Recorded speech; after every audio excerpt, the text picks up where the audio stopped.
အားလုံးပဲမင်္ဂလာပါကျွန်တော်ကတော့ဗီဒီဆီယာမင်းပိုင်ဆိုဖြစ်ပါတယ်ကျွန်တော်ခုခါမှာတော့ကျွန်တော်မိတ်ဆွေတနင်္လာသားသမီးအားလုံးအတွက်28ရက်2လ2026ကနေ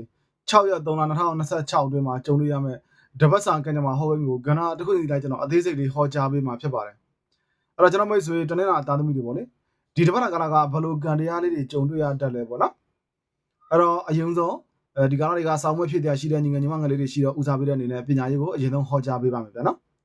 အဲ့တော့ပညာရေးနဲ့ပတ်သက်လို့ရှင်တော့ကျွန်တော်မိတ်ဆွေတနင်္လာသားသမီးညီငယ်ညီမငယ်အကိုမတွေဘာမှစိတ်ပူစရာမလိုပါဘူးเนาะပညာရေးကတော်တော်ကြီးအားကောင်းတဲ့အနေအထားရှိတယ်။စောင်းမွဲဖြစ်ရင်100မှာ80ရာခိုင်နှုန်းအောင်မယ်ဆိုတဲ့ကိန်းထဲမှာပါတော့တော်တော်ကြီးဝမ်းသာဖို့ကောင်းတယ်ပေါ့နော်။အကျန်တဲ့20ရာခိုင်နှုန်းကတော့ကိုယ့်ဘက်ကဝရိယလေးထည့်ပြီးကြိုးစားလိုက်ပါ။ကံကိုနောက်ကနေပါလာပါလိမ့်မယ်။ကိုယ်ကတကယ်ဝရိယလေးထည့်ပြီးတော့အာရှိပါရှိကြိုးစားမယ်ဆိုရင်တောင်းတရုံအောင်မြင်မှုမဟုတ်ဘဲနဲ့ဘွဲ့တူဂုံတူစုစိတ်တွေနဲ့ရရှိပိုင်ဆိုင်ပြီးထူးထူးချွန်ချွန်လေးအောင်မယ်ဆိုတဲ့အနေအထားလေးပါကြုံရတဲ့ကိန်းရှိတယ်။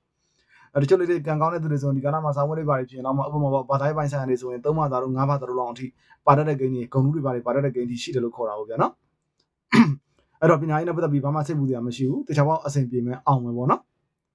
်တချို့တွေကြတော့ဒီကနေ့မှာပြည်ပမှာဝင်ခွင့်တွေပါတယ်ပေါ့နော်အကြောင်းဝင်ခွင့်တွေပါတယ်ရှောက်ထားမယ်ဆိုလည်းဒီကနေ့မှာအောင်တယ်ဆိုတဲ့အနေအထားရှိနေတာတွေ့ရတဲ့အတွက်ဝန်သာဖို့ကောင်းတယ်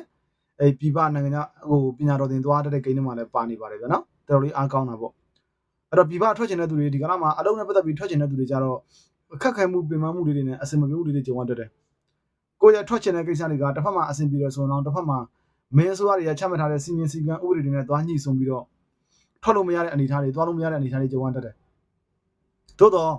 ့ပညာရေးနဲ့ပတ်သက်ပြီးအကြောင်းခေါင်းစဉ်တက်ပြီးသွားမဲ့သူတွေကတော့ဒီကနေ့မှာသွားတတ်တဲ့ကိစ္စရှိတယ်နော်အဲ့ဒါကတော့ထူးခြားချက်လေးတစ်ခုလို့ပြောရမယ်ပြီးရင်ဒီကနေ့မှာဖျားဘူးခရီးစဉ်တွေပါတယ်လည်းသွားတတ်တယ်တချို့ရှစ်ပုံရှစ်ကန်ကြီးမားတဲ့သူတွေဆိုရင်ဗုဒ္ဓဂယာခရီးစဉ်ပေါ့နော်ဒီလိုကိစ္စမျိုးတွေအစားသွားတတ်တယ်ရက်ဝေးရက်နေနှစ်ခုသလုံးခရီးသွားတတ်တဲ့ကိစ္စရှိတယ်ကို့အနီးနားပတ်ဝန်းကျင်မှာအလူတို့မင်္ဂလာဆောင်တို့ကြုံရတာကိုယ်တိုင်းကလည်းအလူတွေပါတယ်ပေါ့နော်မင်္ဂလာအလူတွေပြီးတော့ဖျားပွဲအလူတွေဒါအပြင်ဖျားတွေပါတယ်ကို့အနီးနားမှာထိတဲ့နာတွေမှာပါဝင်ဆောင်ရဲ့လူတန်းနာမျိုးတွေကြုံရတဲ့ကိန်းပါတယ်အဲ့လိုကြုံပြီးတဲ့နောက်ပိုင်းမိသားစုကအစစီးပွားလက်လာပါတွေဒီလားတိုးပွားလာမယ်ဆိုတဲ့ကိန်းတွေမှာပါတော့ဘာသာရေး PPC လုပ်ပြီးအလူတန်းပျော်ပွဲရှင်ပွဲတွေမှာကိုယ်တိုင်ကိုယ်ကြပါဝင်နိုင်အောင်ကြိုးစားပါတေချာပေါင်းအဆင်ပြေလာပါလိမ့်မယ်ဗျာနော်ပြီးတော့တနင်္လာသားသမီးတွေဒီကလာမှာအလုံးနဲ့ပတ်သက်ပြီးပြောချင်တာပေါ့နော်အလုံးမှာဗာလဲဆိုတော့ဝန်ထမ်းတယောက်ဖြစ်ခဲ့မယ်ဆိုရင်အတွင်းရံလေးတော်တော်လေးများတဲ့ဂိမ်းဖြစ်နေတယ်အထူးသတိထားပါအတွင်းရံလို့ခေါ်တယ်နော်ကိုအမြဲတမ်းလို့ကိုနဲ့ရင်းနှီးနေတဲ့သူအချင်းချင်းနောက်ကျောကိုဓာတ်နဲ့ထိုးမယ်ဆိုတဲ့ဂိမ်းလေးတွေရှိတယ်ဂယုဆိုင်မယ်လူလိန်ခမ်းတတ်တဲ့ဂိမ်းတွေလည်းပါတာဟုတ်အဲ့လိုလှုပ်လို့ရှိရင်လည်းသူကအဝေးရသူမဟုတ်ဘူးအရင်ချာအထက်ကသူပေါ့နော်အတွင်းထဲရသူတွေပဲဒုက္ခပေးမယ်အဲ့တော့အလောက်ကအတွင်းရံဒုက္ခပေးမယ်လို့ဖော်ကိုင်မအောက်လက်ငယ်သားဆန့်ကျင်တော်လာမယ်အထက်ကိုဂုံနိုင်မယ်အထက်ကကိုအထင်လွဲတာမျိုးလေးတွေဖြစ်တတ်တယ်အဲ့ဒါဆိုရင်ကိုကအထက်အောက်ကြားနဲ့ညက်တတ်တယ်အဲ့လိုဖြစ်ရင်လက်ရှိလုပ်တွေမလုပ်ချင်တော့တာလက်ရှိနေတဲ့နေရာတွေမနေကြတော့မှလည်းပြောင်းရင်ရွှေ့ရင်ထွက်ချင်တဲ့စိတ်တွေအစားပေါ်လာတာမျိုးလေးတွေဖြစ်တတ်တယ်တချို့လေးတွေဆိုရင်အကောင်းဆုံးလုပ်ပြီးတော့လည်းပဲအစစ်စစ်အမြင်မြန်ခံရတာမျိုးလေးတွေကြုံရတာမျိုးဖြစ်တတ်တယ်ပေါ့နော်ပြဿနာတိုင်တာလေးတွေကြုံရတတ်တယ်သို့တော့ကိုယ့်ဘက်ကမှန်တယ်ဆိုတော့အတိုက်ခိုက်တွေအားလုံးကိုကြော်လာပြီးတော့အောင်မယ်ဆိုတဲ့အနေအထားရှိလို့ရှိပါတယ်ပြီးတော့တနေ့ကသားသမီးတွေဒီကလာမှာရုံးအောင်ကြောက်အမှုကင်းဖြစ်တဲ့ကိန်းပါတယ်ကိုယ်တိုင်တဲ့အဖြစ်မဖြစ်လို့ရှိရင်တခြားတယောက်ပေါ့နော်ဆွေမျိုးညီကောင်မောင်နှမဖြစ်စေလှုပ်ဖို့ကိုင်းဘက်တွေဖြစ်စေသူတို့ဖြစ်တဲ့ဟာကိုကဂျာညက်ပြီးလိုက်ပါဖြစ်ချင်းဆောင်ရတဲ့ကိန်းတွေမှာပါတာဟုတ်မှန်တယ်ဆိုတော့အနိုင်ရမယ်မားတယ်ဆိုတော့ပေးဆက်လိုက်မယ်အဲ့တော့အလုံးမှာအဲ့လိုဖိအားလေးတွေကြုံတဲ့အခါမှာလက်ရှိလုပ်တွေမလုပ်ချင်တော့လို့တခြားတနေရာတစ်ခုကိုပြောင်းမယ်ရွှေ့မယ်ဆိုရင်တင့်တော်ပါမလားဆရာကြီးဆိုပြီးမိကောင်းမေးပြရှိတယ်တင့်တော်ပါတယ်ပြောင်းပါပိုကောင်းတဲ့နေရာတစ်ခုရောက်သွားပါလိမ့်မယ်နော်ထွက်ပြီးတော့တခြားလုပ်တစ်ခုလုပ်တာဖြစ်စေတခြားနိုင်ငံထွက်တာဖြစ်စေသို့မဟုတ်ကိုပိုင်စီးပွားရေးတစ်ခုစတင်အကောင့်တွေပေါ်တာဖြစ်စေဒီကာလကအကောင်းဆုံးသောကာလတွေမှာပါတယ်လှုပ်ဖြစ်အောင်လုပ်ပါလက်ရှိတဲ့ပို့ပြီးတိုးတက်အောင်မြင်သွားပါလိမ့်မယ်တချို့သောဝန်ထမ်းတွေကတော့ဒီကာလမှာအဲ့လိုအပြစ်စာတိုင်ကြတွေဝေဖန်တိုက်ခိုက်မှုတွေကြားတဲ့ကနေယာရုတွေပါတိုးတဲ့အနေအထားတွေကြုံရတတ်တယ်သို့တော့ရန်တော့မကင်ဘူးပေါ့လေနော်အဲ့ဒါဂယုဆိုင်ပေးပါပြီးတော့ပြောင်းရွှေ့မိတ်တွေပါကြားတဲ့အခါမှာစနေနာနဲ့စားတဲ့မြို့တွေရွာတွေဗုဒ္ဓဂုဏနဲ့စားတဲ့မြို့တွေရွာတွေကိုကြားခဲ့ရင်တော့မသွားရင်ပိုကောင်းပါတယ်အနေရရှိတယ်လို့ပြောရမှာပေါ့နော်ကြာသာပြည်နယ်နဲ့စားတဲ့မြို့တွေရွာတွေကိုသွားတဲ့ကိန်းရှိတယ်သွားကြရင်လည်းအဆင်ပြေတယ်ပိုကောင်းတဲ့နေရာတစ်ခုရောက်သွားလိမ့်မယ်နော်ပါဖဗမာနဲ့စားတဲ့မြို့တွေရွာတွေသွားရင်ပိုပြီးအဆင်ပြေပါတယ်ဗျအဲ့တော့တနေ့ကသားသမီးတွေဒီကလာမှာကိုပိုင်စီးပွားရေးလုပ်ငန်းလုပ်ကိုင်နေတဲ့သူတွေဆိုရင်ခီးသွားလုပ်ငန်းလုပ်ကိုင်နေတဲ့သူတွေဟိုတယ်တက်ခုံလုပ်တဲ့သူတွေအမှန်တန်အကျိုးပေးတာတွေ့ရတယ်စားတော့လုပ်ငန်းတွေစားတော့ဆိုင်ဖွင့်တာတွေ73စီဓာတ်စီတို့ဒီဇယ်တို့ရောင်းဝယ်ဖောက်ကားတဲ့သူတွေစံစီစေးစားဆက်ပစ္စည်းနဲ့ပတ်သက်ပြီးရောင်းဝယ်ဖောက်ကားတဲ့သူတွေအရန်အကျိုးပေးတယ်မြေပဲပြောင်းပွဲလုပ်ငန်းပွဲသားလုပ်ငန်းအိမ်ချမ်းမြေရောင်းဝယ်ရေးစသဖြင့်ပေါ့အဲ့ဒီလိုလုပ်တဲ့လုပ်ငန်းတွေကဒီကလာမှာပို့ပြီးအကျိုးပေးတယ်အဲ့လိုမျိုးပွဲသားတွေဆိုရင်ဒီကလာမှာပွဲတွေတပွဲနဲ့အမြန်ဆုံးတက်မယ်ဆိုတဲ့အနေအထားကြုံရလိမ့်မယ်အဲ့လိုကောင်းနေတဲ့ဟာလေးကိုမကောင်းအောင်ဆိုပြီးတော့ လောင်းသားလုပ်ပြီးဘဝပြတ်တဲ့ကိန်းပါတာအတွက်လောင်းသားလုံးဝမလုပ်ပါနဲ့လို့အကြံပေးခြင်းနဲ့နော်လောင်းသားနဲ့လုံးဝအကျိုးမပေးပါဘူးလောင်းသားဆိုတဲ့အခါမှာကြက်လိုက်တာတွေနှလုံးသလုံးထိုးတာတွေဖဲရိုက်တာတွေစသဖြင့်ဂိမ်းဆိုတာတွေကသာပါမှာပေါ့လေတခုရှိတာကအိမ်ကိုအလူဖိတ်စာတို့မင်္ဂလာဆောင်ဖိတ်စာတို့ရောက်လာတာမျိုးဖြစ်စေပေါ့နော်ကိုယ်အနေနဲ့မှာပျော်ဝှက်ရှင်ပွဲလေးတွေကျင်းပတာမျိုးတွေဆိုရင်တော့ဝါသနာပိုင်းထီကြီးနော်ထီကြီးလို့ပြောရမယ်တချို့တွေကထီကိုလောင်းသားနဲ့ထည့်တယ်ထီကတော့လောင်းသားနဲ့ထည့်လို့မရပါဘူးအစိုးရတရားဝင်သတ်မှတ်ထားတဲ့ကိစ္စပဲပြီးတော့ထီတွေပါထိုးလို့ဘဝကြီးပြတ်သွားနိုင်တဲ့အနေအထားတွေလည်းမရှိဘူးဆိုတော့ထိုးပါနော်အဲ့လိုမျိုးနမိတ်လေးပေါ်ပြီးပေါ့နော်ဆိုကြရင်အလူဖိတ်စာမင်္ဂလာဆောင်ဖိတ်စာတို့အလူတန်းပျော်ပွဲရှင်ပွဲတွေအနီးနားမှာကြာရောက်ပြီးဆိုရင်တော့ဝါသနာပိုင်းထီကန်ဆန်းကြည့်ပါဗျာနော်ကျွန်တော်ကဏ္ဍလေးပေးကြည့်မယ်ပေါင်လည်းတယောက်တို့ပေါ့အဲ့တော့ထိုးမယ်ဆိုရင်ဘာကဏ္ဍထိုးတင်လဲဆိုလို့ရှိရင်6စာ2စုံသို့မဟုတ်5စာ3စုံတကောများတကောကန်ဆန်းကြည့်ပါဗျာနော်ပြီးတော့တနင်္လာသားသမီးတွေကျမ်းမာရေးနဲ့ပတ်သက်လို့ရှိရင်ဒီကာလမှာ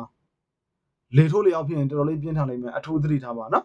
်လေထိုးလေရောက်တော်တော်လေးပြင်းထန်တဲ့ကိန်းပါတယ်လေနဲ့ပတ်သက်တဲ့ယောဂတွေဖြစ်ပြီးဒီကုလုံးလေတဆိုးတွေပါဖြစ်တာကြုံရတတ်တယ်အသက်ရွယ်ကြီးရတဲ့သူတွေဆိုရင်လေဖြန်းပြီးကိုယ်တခြားထုံနာကျင်တာတွေဖြစ်ပြီးလုံးမရတာမျိုးတွေဖြစ်တဲ့ကိန်းပါတယ်တချို့ကတော့ဘိုက်တွေကဥတက်ပေါက်တာဥယောင်တာဖြစ်တာလှုပ်ရှားကန်ချိုင်းတဲ့လက်တွေပါတွေပေါ့နော်အယိုးတွေပါတွေနာတာကျိုးတာလေးတွေဖြစ်တယ်အသက်ရွယ်ကြီးနေတဲ့သူတွေဆိုရင်ရေချိုးကနေပါတွေတွားပြီးချော်လဲပြီးတော့အဲ့လိုလက်တွေပါတွေထောက်လိုက်ပြီးအယိုးတွေပါတွေကျိုးတာမျိုးဖြစ်တယ်အရေးကြီးဆုံးအချက်တစ်ချက်ကတော့တနင်္လာသားသမီးတွေရေလန်းခီလုံးဝမသွားပါနဲ့ဟုတ်ရေလန်းခီလေးတွေမှာမသိတော့တာလေးတွေဖြစ်တတ်တယ်ပေါ့နော်ဂယူဆိုင်ကမှာပေါ့ရင်းနေတတ်တယ်ဆိုတော့ဂိမ်းလေးတစ်ချက်သွားမြင်တော့ဂယူဆိုင်ပေးရမယ်တချို့အရက်တောက်တဲ့သူတွေဆိုအရက်တောက်ပြီးရေကွင်းဒီကာလမှာမြုပ်သွားတတ်တဲ့ဂိမ်းရှိပါတယ်ဗျာနော်အခြေအိမ်အောင်နဲ့ပတ်သက်လို့ရှိရင်တော့တနင်္လာသားသမီးတွေဒီကာလကအမရန်စမ်းပွင့်ပါတယ်ဗျာနော်ချစ်တဲ့ခင်တဲ့သူတွေဝိုင်းဝိုင်းလဲလိမ့်မယ်တယောက်ထပ်ပိုတဲ့မြစ်တာကြီးအနောက်ချက်တွေလောင်ရှိတယ်လို့ခေါ်တယ်စိတ်တညာရွေးချက်ပါဒါပေမဲ့စမ်းပွင့်လုံပြီးတော့ပြဿနာဖြစ်တာမျိုးတွေကြုံရတတ်တဲ့ဂိမ်းရှိတယ်ကို့မှာလက်ရှိချစ်သူရှိတယ်ချစ်သူနဲ့တယောက်တနေရာစီဝင်နေရတယ်ကွဲလာမိတော့လည်းမကွဲဘူးဒါပေမဲ့ကို့ကိုထပ်ပြီးချစ်တဲ့ခင်တဲ့သူတွေဝင်လာတဲ့ခါမှာစိတ်မထိန်နိုင်လို့ပတ်သက်မိလိုက်လို့ရှိရင်သုံးဝိဆိုင်တွေလေးဝိဆိုင်တွေဖြစ်ရင်နောက်ဆက်တွဲလေးတွေမကောင်းဘူးပေါ့နော်ဒါမျိုးတော့ရှောင်ပါပြီးတော့ဒီကာလမှာကိုပတ်သက်တဲ့သူဘယ်သူပဲဖြစ်ဖြစ်ပါဗုဒ္ဓခုသားသမီးတနင်္လာသားသမီးအဲ့ဒီနေ့နာတွေကိုအကြောင်းပြုပြီးစိတ်ပင်ပန်းသူပင်ပန်းပြဿနာလေးတွေဖြစ်တဲ့ဂယူဆိုင်ပေးရမယ်နော်အင်္ဂါသားသမီးအကျိုးပေးမယ်တခုဆိုရင်သူတို့နဲ့ပူတဲ့တိုင်မျိုးလုပ်ပေးပေါ့မက်ရှလာ1ရက်2ရက်5ရက်6ရက်အဲ့ရက်တွေကတော့အရှင်မြန်မှုမှန်သမျှကိုယ့်ဘက်ကအနိုင်ရပြီးအောင်မယ်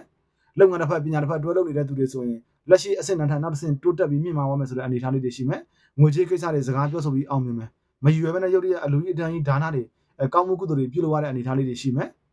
နာမည်ဂုဏ်သိက္ခာတွေတိုးတက်အောင်မြင်မယ်ဆိုတဲ့ဂိမ်းလို့ခေါ်တယ်ရတဲ့ရထိုက်တဲ့အခွင့်အရေးတွေအဲ့ကာလမှာပြန်ရလာလိမ့်မယ်ဖေဖော်ဝါရီလ28ရက်မတ်လ3ရက်4ရက်မှာတော့အညံ့လေးတွေရှိတယ်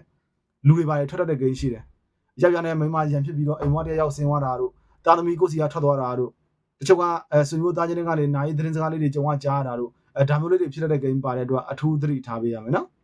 အရေးကြီးပါတာကအဲ့မင်းဆိုရတယ်နဲ့ပတ်သက်ပြီးညှိစုံပြီးရုံအောင်ကြောက်လေးတွေဖြစ်တော့ဂယူဆိုင်ပေါ့နော်ကံရထောက်ပံ့မှုတွေရဖို့အတွက်အညိုရောင်အပြာရောင်အရင်မိခိုးရောင်အဖြူအောင်တို့ကိုအဓိကထားဝတ်ဆင်သုံးဆွဲရမယ်သစ္စာပန်းရောင်စုံတပြေပန်းတက်ခွပန်းသဇင်ပန်းအဲ့ဒီပန်းတွေကိုမိမိတို့ယုံကြည်ကိုယ်ကိုယ်တဲ့ဖះမှာဖះပန်းကတ်တာဖြစ်စေနေအဲ့ခါနေမှာအလှပန်းထိုးတဲ့နေရာဖြစ်စေပြုလုပ်သုံးဆွဲပေးပါ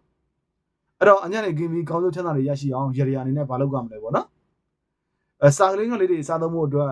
ဇဗန်နန်လေးတွေဝယ်ပြီးတော့ပေါ့နော်တစ်ပင်လေးတွေမှာချိတ်ဆွဲလူတန်းပြီးစာကလေးငယ်လေးတွေကိုဒါနပြုကျွေးခြင်းအဖြစ်ကောင်းကျိုးချမ်းသာလေးတွေဧကံမုတ်ချရရှိလာလိမ့်မယ်အညံ့လေးတွေကင်းသွားဖို့အတွက်အိမ်မှာရှိတဲ့အရက်ပလင်းတို့ဘီယာပလင်းတို့ဝိုင်ပလင်းတို့စသည်အဖြစ်ပေါ့နော်အဲ့လိုပလင်းအဟောင်းတွေရှိလို့ရှိရင်အမြန်ဆုံးရှာဖွေပြီးဆွတ်မြစ်လိုက်ပါအညံ့လေးတွေဧကံမုတ်ချပြေပြောက်သွားပါလိမ့်မယ်တနင်္လာသားသမီးအားလုံးစိတ်ချမ်းသာခြင်းကိုယ်ကြီးကျန်းမာခြင်းများဖြင့်ပြည့်စုံကြပါစေလို့ဆရာဆုမွန်ကောင်းတောင်းပေးပါတယ်